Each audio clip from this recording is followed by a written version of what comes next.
We've not progressed that far in Parshat Chayei Sara, but I hope people had what to think about and meditate upon over the past Shabbat. It's Parsha, so now everything we're learning is early for next year for Parshat Chayei Sara. So it's all preparation.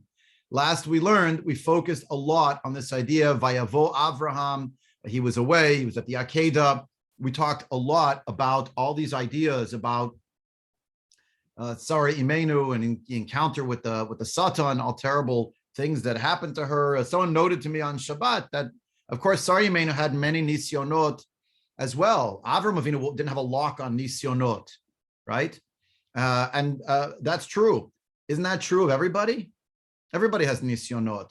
The point of the Asara nisyonot of Avram Avinu was that these were the covenantal moments that were forging the relationship between Hashem and Avram Avinu. Sara Imenu is along for all of those tests, according to almost all the Rishonim, in as much as she participates in knowing about them, in some cases maybe even experiencing them, and the idea that she had also many tests and had a covenantal role it should be very obvious and apparent just from looking through the stories about Sara Imenu. Always more to say on these subjects.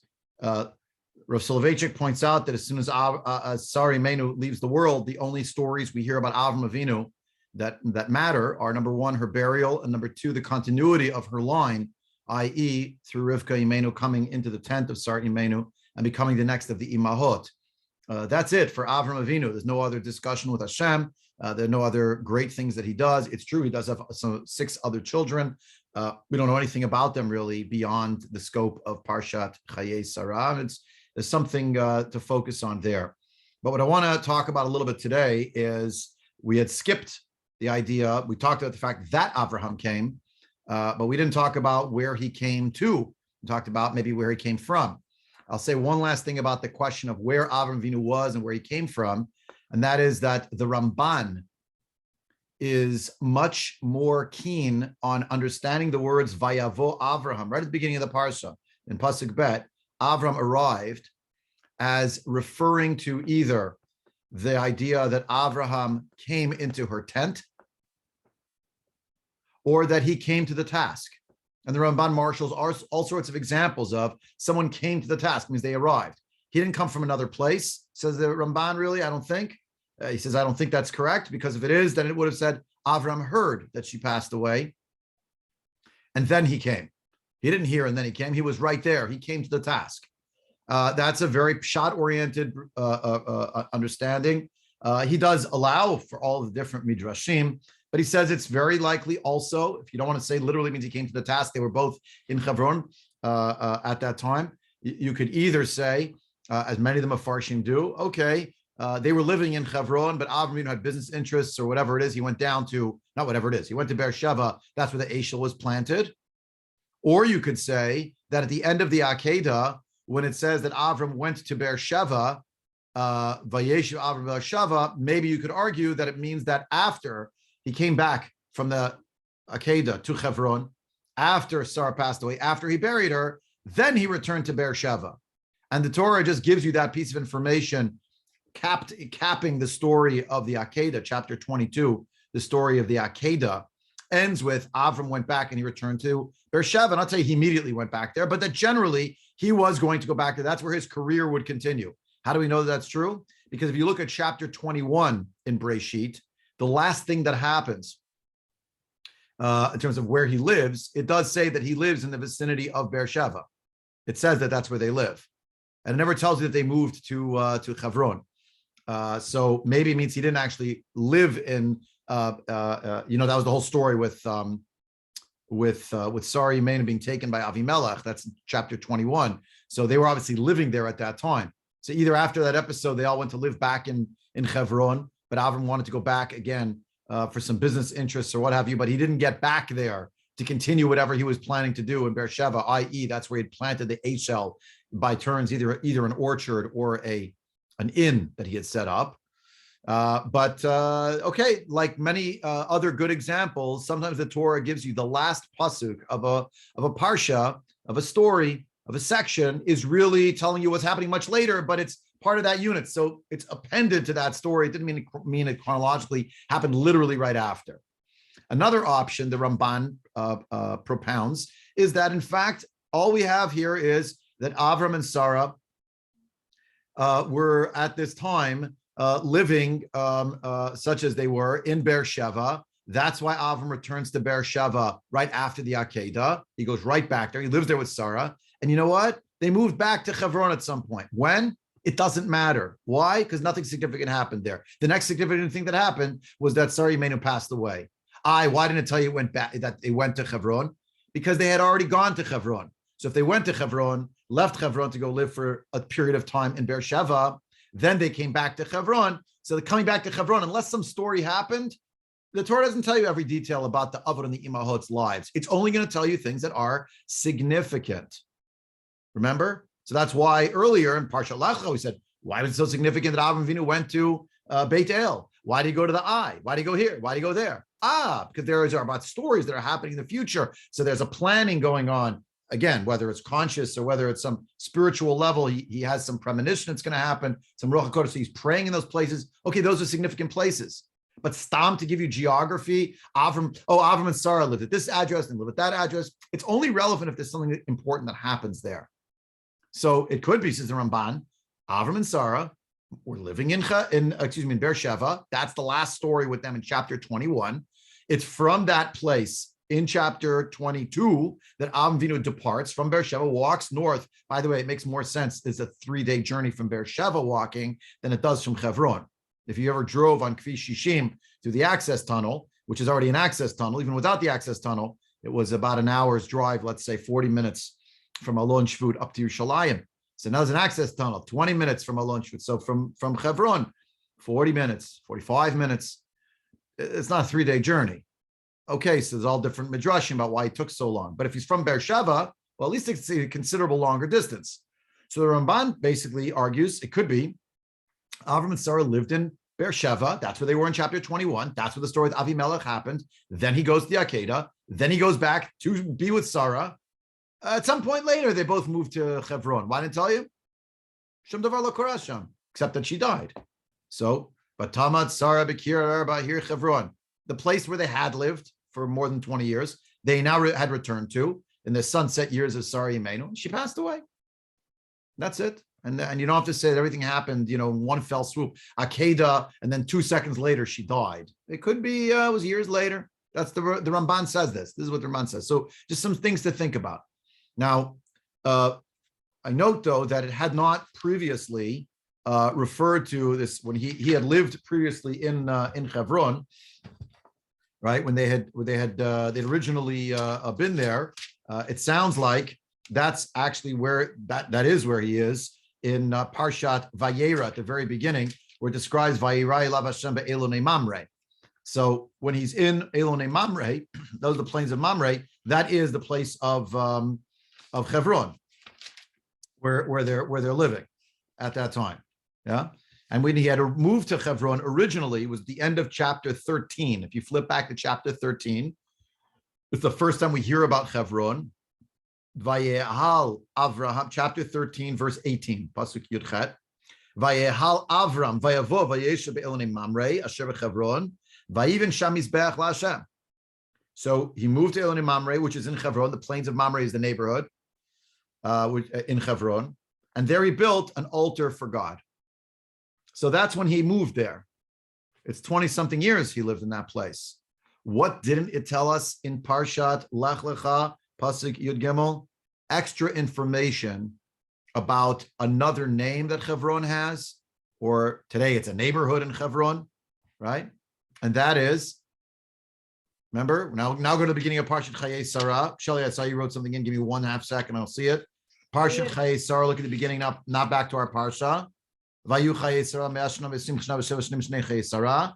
Vatamat Sara, b'Kiryat Arba, hi Hebron be'eretz Canaan. Vayavo Avraham, l'shpola Sara v'liv kota. Now it mentioned Kiryat Arba. We didn't have that before, right? If they move to Hebron, what about Yitzchak because he's an adult? not a child. Shelley, you wrote me that directly. I assume you're asking how come Yitzchak's not in the story? Where is Yitzchak at the time when she dies? Is that what you're asking? Well, based on if they had originally lived in Beersheba and then they just moved to Hebron, but it's not put in the Parshat written down because it's not important enough to be written down. Right. We still have to deal with they can move where they want, but if Yitzchak is 37, because I can't buy that. Okay, yeah, if, and it could be he is, okay. He goes with them, he doesn't go with them. I mean, there's got to be commentators that talk about it. There's commentators about where he is. Yeah. So I'll tell you on the level of Pshat, which you're not going to like. Many people here on this call are not going to like. On the level of Pshat, Yitzchak Avinu is not important to this part of the story. That's on the level of Pshat. Therefore, he's not mentioned. Avram Avinu is the one who takes action. Avram Avinu is the one who is buying the burial plot. And we hear nothing about Yitzchak. You know, what's curious, of course, is, well, couldn't it have said that he cried? Couldn't have said he went to the funeral? Could have said he said something? Right? Chazal have an idea, which they have, again, is it a tradition? Is it a creative interpretation? Lo yodea v'zelom shanen. It doesn't even matter. Shoshi, give me 1 second. That Yitzchak Avinu is, where is he? He's the most natural place that a bacher should be. He's in yeshiva. He's learning with Shem and Aver. He's in the yeshiva of Shem ve'Aver. Now, where is yeshiva Shem ve'Aver? Conveniently, it's located in Yerushalayim, right at the base of Har HaMoriah. That sews up the problem because it is a problem. Akab isn't mentioned. So the answer could very simply, on the level of Pshat be, where is Yitzchak? He's there, but he's in the background. He's passive. 37, 6, 8, it doesn't matter how old you make him.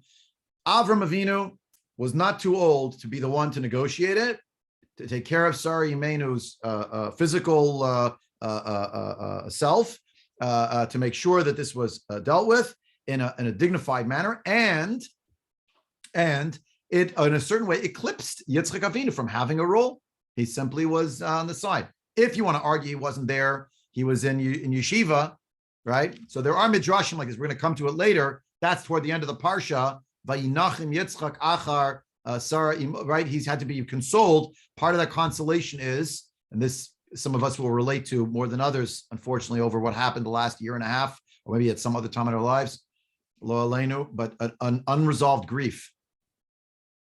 Like he missed it.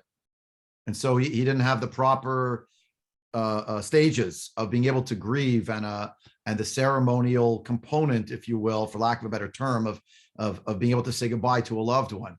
And then he wasn't home and he came back and they told him, oh, you're not going to believe what happened. Now to us in our generation at this moment, maybe some of us can remember yesteryear was not so long ago, but it would seem like, what do you mean? Isn't there instantaneous communication of everything that happens?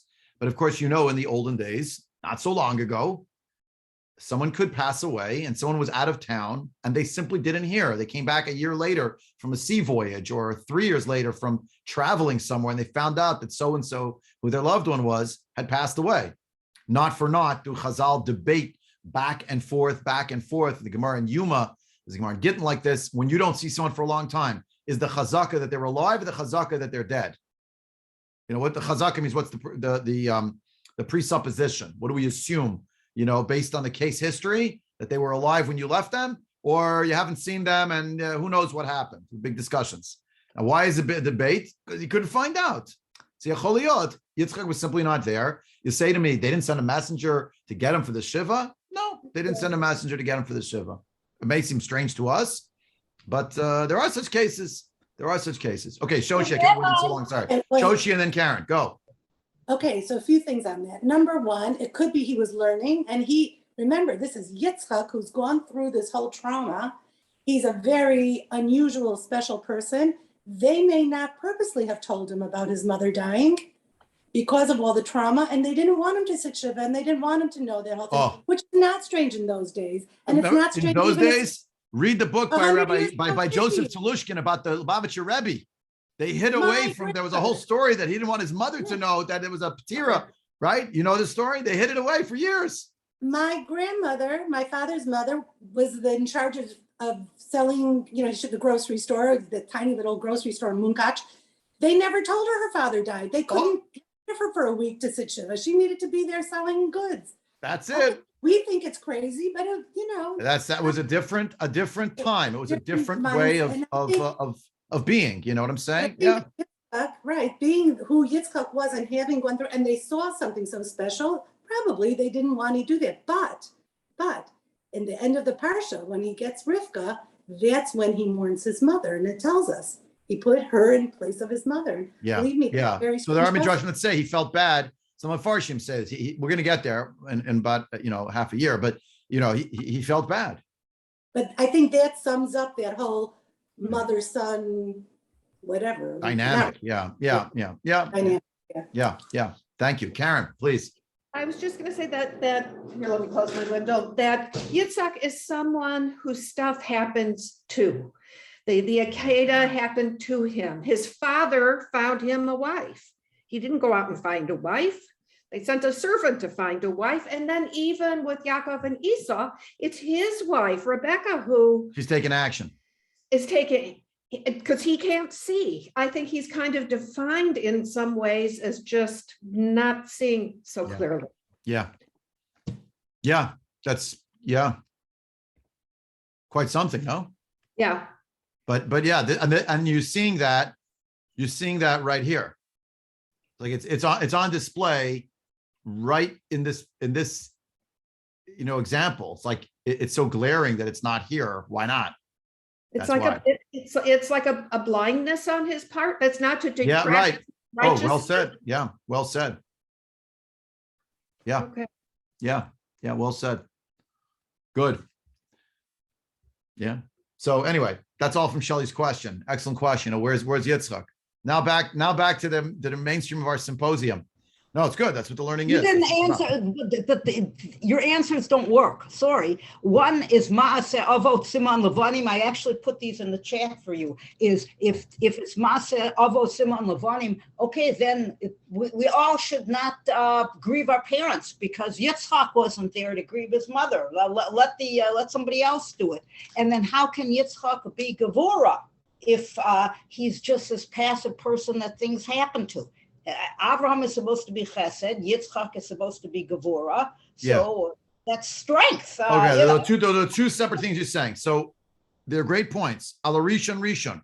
Maseh Avot Siman Labanim doesn't mean that every single thing they ever did, ever in any circumstance, means we ought to emulate it. It can't mean that. There are a lot of things that happen that we don't actually emulate directly. There are many, many such stories. So we learn about the concept of Achnasat Orchim from Avraham Avinu, but we don't learn that you should make a treaty with Avimelech or some other king and call the place Beersheba or something, or or have seven sheep, or to send away your nephew if your nephew doesn't do right in business. Maybe there's some other thing you have to. I mean, it's not. I don't think it's fair to say that. Because Yitzchak didn't say, well, I don't know if he sat Shiva. Maybe he did sit Shiva. The point is, he's not mentioned here. And I'm just saying the Bali Medrash fill in, he's in Yeshiva. He's in the Yeshiva Shem Ve'ever. They didn't tell him. But that's not the Pshat. I'm just mentioning. The Pshat is he's not mentioned. Now, as far as Gevurah, if you look in the Gemara in Yuma, on Samach Tet, I think it is, the Gemara itself says, that the Gevurah referring to, Gevurah means mightiness, but actually means the capacity for self-contraction and the capacity for being inward. And the mightiness is not expressed in external, but actually in things held within. And I would argue that for all that Chesed is reaching out, Gevurah is the holding in. It actually is about passivity in terms of the kinetic component, but on the level of potential energy and here at a spiritual realm on a much greater plane. That is true to Yitzchak Avinu. He is Gevurah. That's what it means. It means he's sitting. He's on the altar, not moving. Tied up because he doesn't want to move, but also he has it within, and he's upset. He doesn't let it. There's different ways that it plays out. But we'll get to more about Yitzchak soon. He's not even in the story. Like how much time we just spent on Yitzchak. He's not even in the Pshat. Today I want to talk about, now getting back to it, Kiryat Arba. What's Kiryat Arba? So why didn't mention that? Now you have to understand that's why it's a question, because we knew that we knew they already lived in Hebron. End of chapter 13. It mentioned it. Beginning of Parshat Ve'er, it says he's an Elo named Mamre. And the fact, by the way, there that it said Elo named Mamre, it didn't say Hebron again. Rashi highlights Mamre, because Mamre was the one of the three friends who stood by him when it came time for the Brit Milah and who gave him an eitzah with it. He gave him some kind of counsel. Yeah. So that's very that's quite something. That's quite something. So we sort of we see that it sticks out that we have to talk about it. Comes the parsha that we're in now. Now we find, oh, wait a second. Now we have something else, which is the reality of Kiryat Arba being mentioned. And it hadn't told us it was called that before. And so that's where the lights go on, like, oh, something's happening here. Yeah. So when we see it, and the door is open, now the ballet, the commentators can open up the door to what does this mean? So on the level of Pshat, Rashi gives us two ideas, and here's a classic Davar Acher dyad. In the words Kiryat Arba, Pasuk Bet, if you have in front of you, now just sort of listen in. Al Shem Arba Anakim Shayusham. There were 4 giants who lived there in the city of Arba, because there's 4 giants. And the 4 giants happen to be four people whose names are Achiman, Sheshai, and Talmai. Four people, Achiman, Sheshai, and Talmai. So, and their father, he's number 4. So it could be that's how it got its name. I mean, it makes sense. There were giant people who lived there. So therefore they're going to be highlighted, you know, as the main whatever you want to say, the main residents who gave the place its name. It's nice, but what does it add? Just mentions, yeah. Now, if you have a full Tanakh in front of you, if you have full Tanakh like a Chumash, so open up in Parshat Shlach, in Sefer Bamidbar, chapter 13, Pasuk Chav Bet, verse 22. That's where the names of these 3 giants are. This is when the spies go up to Eretz Canaan, and only one person, because of the switch in the language, it makes it sound like only one person went to Hebron. The pshat is they went as a group. The medrash is that only Kalev ben Yefune went there. The pasuk says, "Vayalu v'negev, vayavo ad Hebron." They went up the Negev desert. They came to Hebron, Visham, and there, Achiman, Sheshai, v'Talmai. Who are they? Yelidei ha'anak. They're the sons of the giant. And Hebron, by the way, is 7 years. It was built before Tzoan Mitzrayim, a place in Egypt. I won't focus on that now. That's where these names are from. So Achiman, Sheshai, and Talmai, the 3 sons of the giant. Oh, Kiryat Arba. Plus, in Sefer Bamidbar, it didn't actually tell us the name Kiryat Arba. It's erased. So the place where the words Kiryat Arba show up in the Torah, right, are actually exclusively, it would seem, in the Torah at least, we have Kiryat Arba mentioned in the Torah that one time. But there is there are other references to Kiryat Arba in Tanakh. In Sefer Yehoshua, it actually mentions that there was a city called Kiryat Arba. Rashi doesn't tell us the name of the father, just says 3 giants and their father. But if you look in Sefer Yeshua, it actually mentions it's the Kiryat of Arba. You know what the name of the giant, who the father who was the giant, you know his name was? I'll read you the verse from Yeshua. V'shem Chevron lefanim, the name of Chevron previously was Kiryat Arba, the city of Arba. Ha'adam hagadol ba'anakim. He was the great among the giants. The man's name was 4. That was his name. They called him Arba. Now, why Arba? Was he 4 cubits tall? Was that what he had going for him? I don't know. Could be. His name was Arba. It's further along in Sefer Yeshua.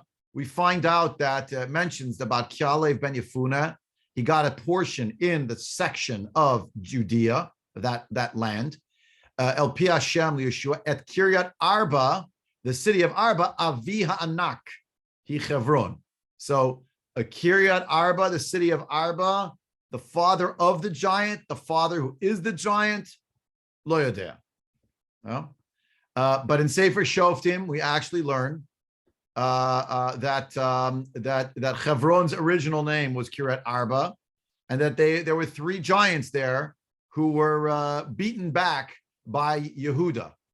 Vayelech Yehuda el Knani, Hayoshev bechevron, v'shem Chevron lefanim Kiryat Arba, vayaku et Sheshai ve'Chiman ve'Talmai. It's strange. So there are other people named this, and that's part of the problem in Rashi. Rashi wants you to say that the place was called Kiryat Arba, maybe because of these 3 giants and their father. And Rashi would make it up, so in the Medrash. Or maybe it's because these were giants who were going to live later. They named it Kiryat Arba after a guy named Arba, and he happened to have 3 sons. Karen, what do you think?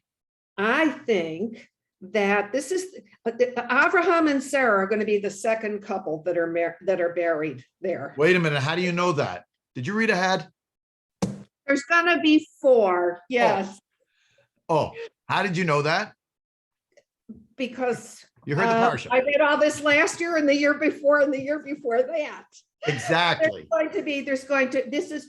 It could be foreshadowing. Yes. So exactly. Now the Torah is written at the time of Moshe Rabbeinu. So anything that happened up to the time of Moshe Rabbeinu could be referenced, right? Retroactively. In other words, Batamat Sara, she died in Kiryat Arba. That's Chevron. So in Perek Yud Gimel, it mentioned it was called Chevron. It didn't say it was called Kiryat Arba. Now, why is it called Kiryat Arba? Oh, because now we realize that, okay, and that's Rashi's other opinion, that there are going to be 4 couples buried there, 4 famous couples. That's Rashi continues. Davar Acher, Al Shem, Arba Zugot Nikru Sham Ish Ve'ishto, on account of 4 couples who are buried there, the husband and the wife. And it lists them off. Adam v'Chava, Avram v'Sara, Yitzchak v'Rivka, Yaakov v'Leah.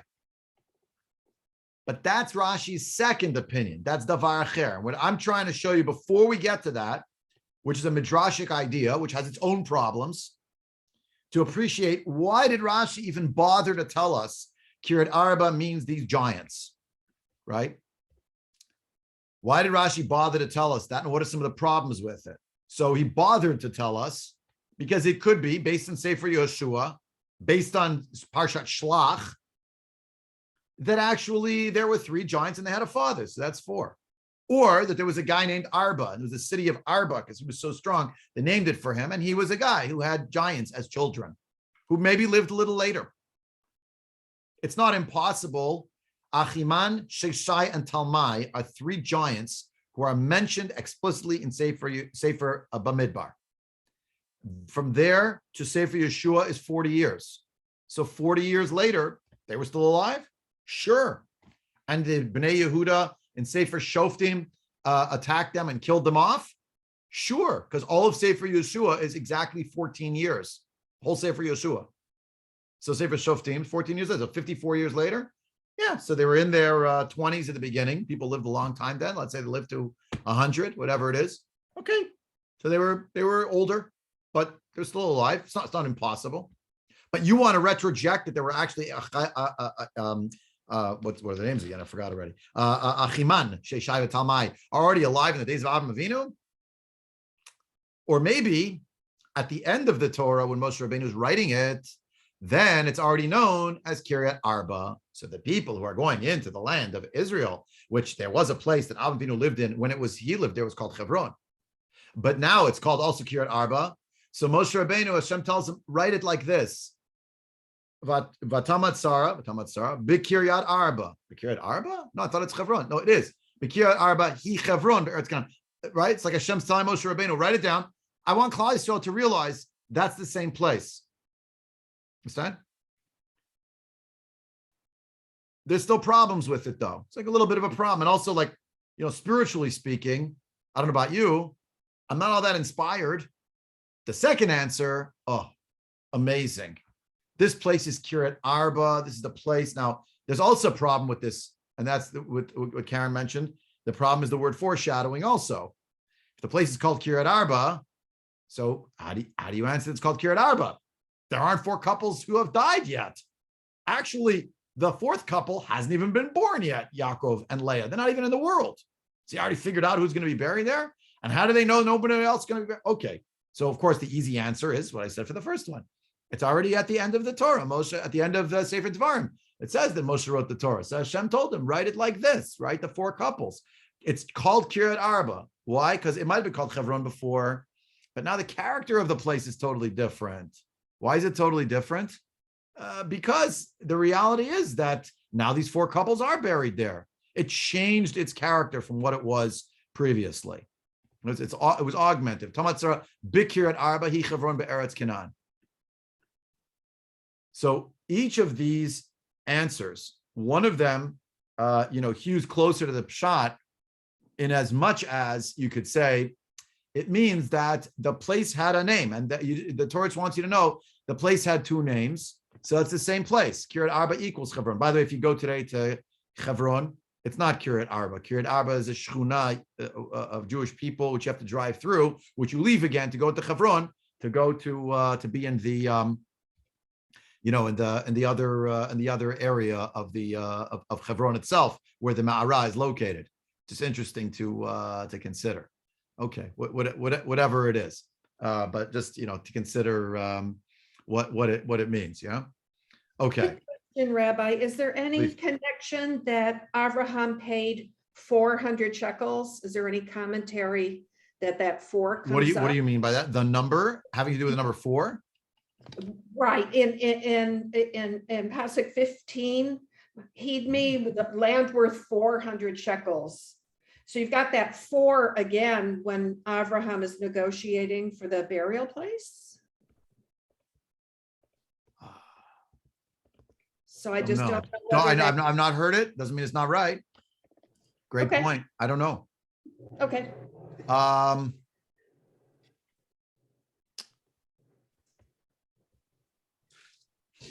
I don't know how much. I'm just trying to figure out how it plays.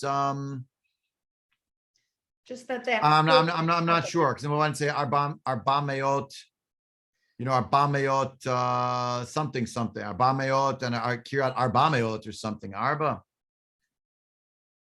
Okay. I don't know. It would be interesting. I'll say interesting, and I'll take a pass because I don't know. That's what I don't know. No, I just don't know. Yechol liot. Not sure. Sometimes the numbers are just the numbers. Yeah. By the way, here also, like when you look in the Ramban, when he mentions this on this pasuk, here, when it mentions also Kiryat Arba, quotes. No, I have to find where it is. I think it was Ramban. Someone who just said, why it's called Kiryat Arba? This is what it was called. Like, what do you have to figure out? 20 layers of what the words mean. By the way, the Rashbam is the one who says the name of the man was Arba, because it's called Kiryat Arba Aviha Anak. So that's who he was. That's all you need to know. Not more and not less. I don't see now which of the Mefarshim. One of the Mefarshim pointed out, like, I don't know, what do you need drushes for on Kiryat Arba is either this one thing or that thing. It just happened to be the name of the place. Like, I don't know, the street you live on. Did you ever darshan it that had some religious significance? I didn't. So, maybe someone's out there doing it, but is it significant to have to always find it? And this is part of the debate that's going on among all of the Mefarshei HaMikra, which is whether or not the Torah speaks in the language. Everyone agrees the Torah speaks in the language of human beings. The question is, does that mean, therefore, that someone's using an expression which is like an idiomatic expression because that helps us to understand it? There's no inherent significance in it.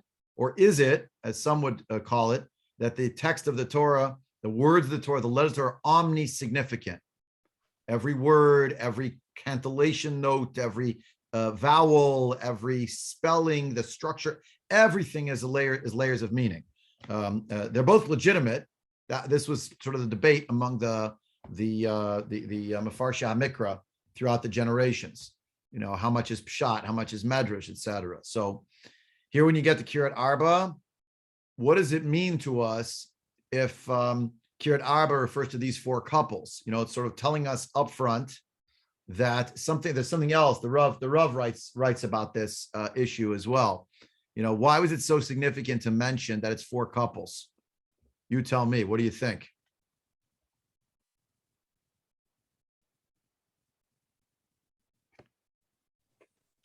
Yeah, Debbie, please go ahead.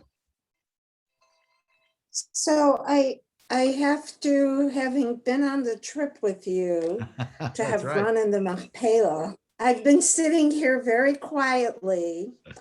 So the feeling, and I hadn't been there in a number of years. And of course, just like reading the same Parsha, as I always discuss with my grandchildren, every Shabbat it has different meaning because of where you are. To me, it's definitely the four. I mean, I'm getting chills right now just talking about it, because the feeling, it's definitely the four couples, because the feeling when you're in Hebron and the Machpelah is very unique, different than all of the other special feelings as you move around Israel. So that being so recent, I feel very strongly that it's the four couples. It must be that, right? Yes, absolutely. Yeah. If you notice, Rashi doesn't paskin. He doesn't tell you this is correct and this is incorrect. It's like they're both right. Which is typical Rashi also, right? Yeah. Kind of. And I love Rashi for that reason, because it leaves you the room. Yeah, that's exactly it. Find yourself, find yourself in it. Find out what it's going to whatever it is, what it's going to mean. You know what I mean? Exactly. Rabbi? Yeah. Devar affair, doesn't that actually mean, I seem to remember you're telling us that Rashi was not totally convinced by either of his explanations, and that's why there's a davar affair. So is that true? Right? He sees that there's an exegetical weakness to each one. Exactly. There's something that doesn't jive on the level of pshat. So there's something there. But he just wants us to recognize this, that like have your ears perk up or something like that. There's a possible problem with this, and we can't totally solve it on a Peshat basis. Right, but each is, if you know, in mathematics, an asymptote, so that it's approaching the axis. It doesn't quite reach it. There's and I think I join with Debbie. Like, for me, on an emotional, spiritual level, it's so much more meaningful, to see it that way. That it's the four couples. If Soloveitchik wants to make the point that this was how Avram Avinu could sort of cement the idea for the world that he's the inheritor of this grand tradition of an Adam Harishon who has dialogue with Hashem, and Hashem walks with them in the Gan, in the garden. Yeah. So there's this, there's something there's something here. I'm going to read you one line just to say goodbye. One line that just to hear it, and you'll have to meditate over. We'll see it inside next week. But I want you to hear this one sentence. How did Avram Avinu know where Mar Machpelah was? Or say it differently. Obviously, he knew where it was. He saw it. It was a ma'ara. It was a cave. We're going to see the structure of it. We'll talk about next time. But somehow Avram Avinu, like, he knew that Adam and Chava were buried there. So how did he know? Nobody else knew? Easy answer. He had Ruach HaKodesh. The Pirkei Rabbi Eliezer has a fascinating idea, which is also megasher. It draws a bridge for us between the beginning of Parshat Vayera and what's going on here, and sets a line between the two of them. The Pirkei Rabbi Eliezer says that when the three angels came to Avram Avinu, it describes that he ran. He ran to Bela Bakar Ratz. He ran. So we translate that into English as he ran, meaning he had a sense of alacrity and enthusiasm. He was running to where the cattle are in order to get the nicest, choicest animal. You have all those verbs about action that are taking place. Pirkei Rabbi Eliezer says the following. I'm just going to read you the one sentence. I'm going to put it on the screen, but next week we'll look at this a little more in depth because it's going to speak to also the negotiation factor. Explains the Pirkei Rabbi Eliezer, written by Rabbi Eliezer of Horkanus, one of the Tanaim, one of the Rebbeim of Rabbi Akiva. V'ratz lahavi ben Bakar. He ran to go get this cow, basically. Ubarach milfanav ben Bakar, and he was in Hebron. Remember, he's in Eloni Mamre. It ran away from him. V'nichnas l'marat hamachpelah. As he's going to the mitzvah of achnasat orchim, this animal runs away. It's young, it has energy, and it runs where? Into Marat HaMachpelah. V'nichnas Avram acharav. Avram ran after it. Umatzah sham Adam Harishon. He found there Adam Harishon ve'ezro shochvim al mitot. So Adam and Chava, he finds them there lying. They passed away. V'yeshenim, and they're asleep, as it were. I mean, the sleep of death. V'neiro dolkot aleihen. And there are candles burning above them. V'reach tov aleihem kireach nichoach. There is a pleasing aroma among them in their midst, like the pleasing aroma, i.e., of a korban. Lefichach, therefore, chamad amara lechuzat kever. Therefore, Avram Avinu had in mind from that moment, bookmark. That's where I want to be. I want that to be the place for the kever. It should davka be in that spot.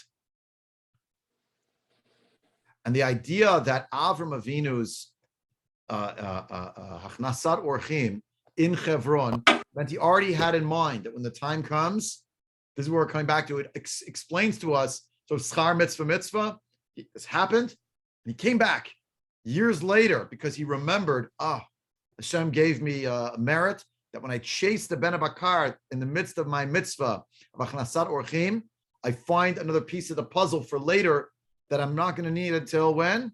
Until we hear the sadness of Tamat Sara Kiryat Arba. And that's why Avram Avinu, maybe even unbeknownst to the people who are there, he knows exactly where Adam and Chava are buried. And he's therefore saying to the people, I need that spot specifically. And they're saying, no, bury her anywhere you like. You get the whole cemetery, right? We're going to give it. No, I need that place. Why? Because Avram Avinu understood that Hashem had showed this to him, had revealed it to him for a purpose. And that was not just to see it and to experience seeing Adam and Chava, but to be able to join up. The Rav has this beautiful piece. It's the joining up of the universal and the national covenant, the universal tradition, rather, with the national covenant that Hashem made with Avram Avinu. Anyway, that's all we have time for today, but we'll learn on Thursday, 9:30, and next week, God willing, same times, 9:15, and we'll learn again then.